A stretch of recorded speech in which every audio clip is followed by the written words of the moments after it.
Kawan-kawan, kembali lagi di kanal Psikologi Universitas Gadjah Mada.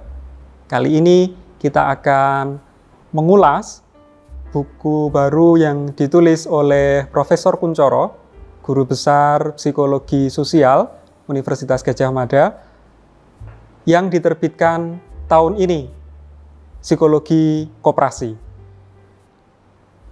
Dan sudah hadir bersama dengan saya, Prof. Kuncoro. Halo, Prof. Halo, selamat siang. Selamat siang, Prof. Selamat siang. Psikologi Koperasi, buku Psikologi Koperasi, itu tampaknya adalah buku yang tidak hanya baru, tapi juga asing, begitu. Di saat hari ini, animo atau aspirasi terhadap orang berkoperasi itu masih sangat minim. Apa yang ditawarkan atau pemikiran apa yang ditawarkan dalam buku baru ini, Prof? Baik, psikologi koperasi ini sebetulnya dulu adalah hasil dari disertasi Pedro Rodriguez yang dibimbing saya dengan Pak Sito. Disertasi ini bisa menghasilkan di samping manuskrip ini juga menghasilkan jurnal dan proceeding, jumlahnya 7, internasional semua. Itu luar biasa. Dan apa yang ditawarkan di sini, saya mau berani mengatakan ini psikologi koperasi ini adalah di luar mainstream. Saya meminta kepada teman-teman psikologi untuk jangan, sekali lagi, kita berpikiran kepada hal-hal yang mainstream sekarang ini, yang hanya tadi konseling, kemudian psikoedukasi, dan satu lagi adalah psikoterapi. Tetapi saya sendiri punya banyak pengalaman yang lain. Misalnya saya pernah diundang menjadi narasumber di ITB untuk berbicara tentang daerah aliran Sungai Ciliwung. Saya juga diundang oleh Pusat Pengendalian Air di Solo, gitu, untuk berbicara tentang masalah pengairan. Jadi ketika saya berbicara di situ, kalau kita mau membuka wawasan kita, psikologi itu bisa berperan tadi di sana. Apa itu? Kalau misalnya tadi daerah aliran sungai, itu kan kita berbicara misalnya perilaku membuang sampah, kemudian kita berbicara pemukiman di bantaran sungai, kemudian water distribution, gitu lah. Sekarang dalam benak saya, dan saya mencari partner untuk menulis tentang psikologi pertanian, tentang SDM pertanian, ya, tentang pemilikan lahan, ya, itu adalah satu hal yang sangat cukup menarik. Itulah tadi saya ingin mengajak ke sana. Nah, psikologi koperasi ini intinya adalah kita berbicara masalah pemberdayaan. Di dalam buku ini ditulis sejarahnya dimulai dari ketika revolusi industri di Inggris, ya. Di situ ada yang namanya kelompok borjuis, kelompok proletar dan sebagainya. Ketika kelompok borjuis ini menguasai, maka mau tidak mau yang namanya kelompok proletar ini harus berhimpun. Dan secara kebetulan, saya mencoba merenung bagaimana Soekarno dulu merumuskan Pancasila. Ketemunya ide antara Soekarno dengan Hatta, itu adalah di koperasi itu. Kalau Hatta itu pada koperasi, tapi kalau Soekarno pada gotong royong. Karena Soekarno mengatakan bahwa Pancasila kalau diperas menjadi Trisila, Trisila diperas menjadi Ekasila, dan Ekasila itu adalah gotong royong. Nah, hubungannya dengan apa? Dengan revolusi industri Inggris, ya tadi. Karena kelompok borjuis dan sebagainya, maka kelompok proletar, kalau yang dulu istilahnya hanya berkembang kelompok sosialisme dan kapitalisme, kemudian kelompok komunisme. Tapi Soekarno tidak belajar dengan komunismenya itu, gitu. Tapi dia lebih banyak belajar bagaimana mensejahterakan masyarakat dari memanfaatkan potensi masyarakat itu sendiri. Makanya gotong royong. Gotong royong itu katanya adalah persatuan, dan koperasi ini persatuan. Lah, saya diundang oleh Pedro ke Maumere, kan penelitiannya di daerah Maumere di Nusa Tenggara Timur. Di sana itu ada yang namanya penghasil tenun. Masyarakat Nusa Tenggara Timur, mereka itu membuat tenun itu sebetulnya adalah bagian dari saving. Jadi ketika mereka kosong, nganggur, kemudian dia mulai menggunakan dengan potensi yang ada pada mereka menenun. Satu dari savingnya ini.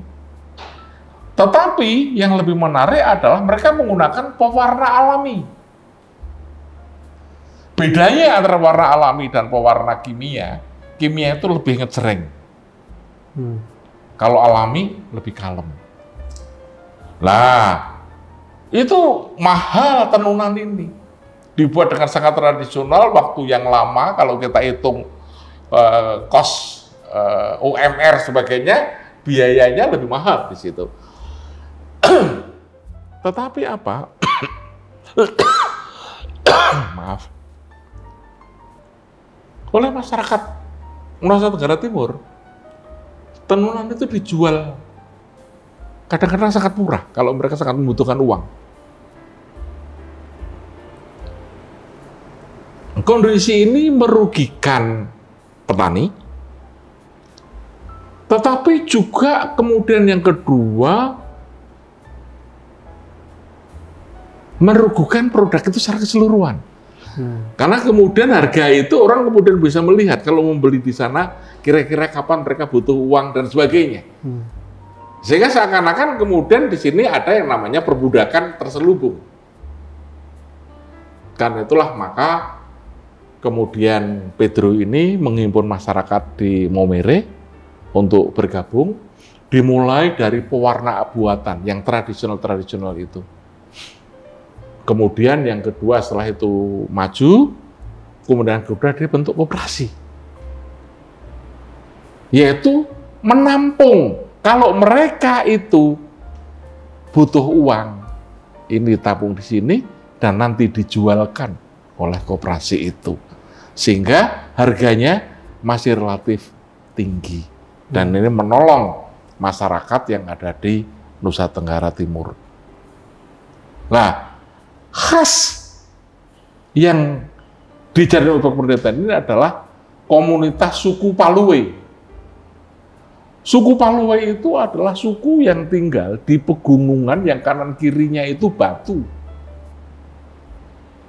Dari gunung berapi yang erupsi, kemudian nyaris tidak ada tanah. Karena itu daerahnya kemudian menjadi sangat minus. Karena itu banyak di antara mereka yang kemudian hijrah pindah ke Maumere dan juga kemudian banyak yang ke Malaysia. Tetapi banyak menjadi ke Malaysia, mereka menjadi TKI gelap. Akhirnya juga tidak bisa mendapatkan hal yang istimewa. Karena itulah maka Pedro ini membuat bagaimana mereka membuat sebuah organisasi yang bisa meningkatkan kesejahteraan masyarakat di suku Paluwe di Maumere. Seperti itu. Apa yang mendorong masyarakat untuk memiliki perilaku kooperatif gitu, kolaborasi? Dulunya mereka bersaing satu dengan yang lain. Ya. Yang penting mereka laku dapat uang. Begitu. Tetapi ini kan kemudian kan membuat yang lain pada jealous. Gitu. Kenapa? Lah ini modalku seperti ini, aku tidak mau rugi. Tapi ada orang lain yang mau rugi. Banteng harga. Nah, biar semuanya adil, kemudian dibuat seperti itu. Karena si Pedro ini barangkali di latar belakangi dia pernah belajar seminari ya agama, sehingga rasanya dia lebih main masalah penderitaan dan kemiskinan itu. Nah, dari situlah kemudian bagaimana mereka juga putra daerah di sana. Kebetulan beliau sekarang menjadi dekan Fakultas Ilmu Sosial di Unipa, ya, Universitas di Maumere di sana. Ya. Itu dia peduli sekali dengan isu itu, dan akhirnya seperti itu yang dilakukan. Di buku itu, apakah juga menceritakan terkait dengan bagaimana menyelesaikan konflik dalam perilaku kolaborasi, kooperatif, begitu? Mereka seperti itu, seperti misalnya harga. Itu mereka dirembuk dengan teman-temannya.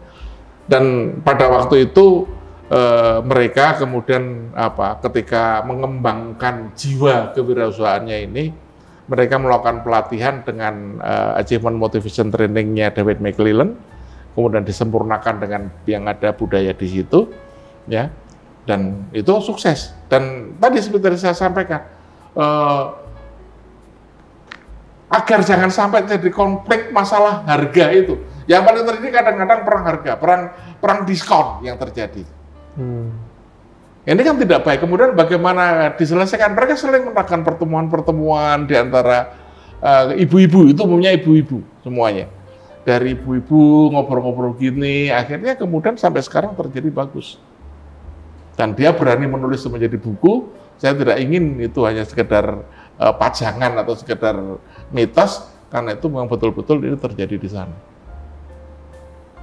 Ini kaitannya dengan kerjasama gitu ya, antar individu, antar pembuat tenun begitu.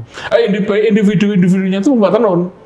Jadi individu itu penenun, ya, yang mereka itu bukan hanya itu, mereka dibagi-bagi. Yang pertama diantaranya adalah individu bagaimana ada semacam eksperimen membuat warna gitu. Itu mereka membuat. Jadi kalau warna mereka itu warna yang alamiah, dari alamiah, tetapi bisa ngejreng, lah itu yang utama. Hitam, bisa warnanya hitam pekat, lah itu yang luar biasa. Jadi mereka juga melakukan eksperimentasi itu. Tetapi sekali lagi, menurut saya tenun yang paling bagus itu memang dari di sini, tenun ikat ini. Nah, persoalannya sekali lagi yang tadi saya sampaikan, agar jangan sampai misalnya seperti kalau dulu daerah Gunung Kidul ini ya. Saya tahu persis daerah Gunung Kidul itu. Apa? Kalau saya mau beli kambing di daerah Gunung Kidul, itu pada saat musim kemarau dan juga pada saat mereka mau membayari anak-anak sekolah. Harganya mesti drop. Nah, kalau seperti itu dilakukan, itu kan mau tidak mau saya ini kemudian memanfaatkan situasi, tidak membantu. Gitu. Kenapa? Karena pada waktu mereka butuh uang, tidak punya uang, ya harus dijual. Di Gunung Kidul itu, kalau musim kemarau, itu yang namanya sapi itu makanannya kambing. Kambing dijual untuk beli rumput, untuk kasih makan sapi. Nah, kalau di sini, di Maumere, itu kalau mau sekolah, mereka tidak punya uang. Kekeringan, tidak ada beras, tidak ada apa-apa. Apa yang dilakukan? Ya mereka jual sekenanya, semurahnya. Jangan sampai terjadi seperti itu, ada batas. Nah, batas itulah yang dirembuk di antara para anggota koperasi tadi. Gitu. Sempatasnya berapa? Sehingga mereka tidak terlalu merugi. Ya kadang-kadang memang merugi. Tapi yang jelas bahwa tetap ada standar harga. Bahkan standar mutu pun mereka juga perhatikan. Gitu. Pada anggota koperasi. Pada anggota koperasinya. Dan semuanya kelihatan dari anggota koperasi yang terjadi.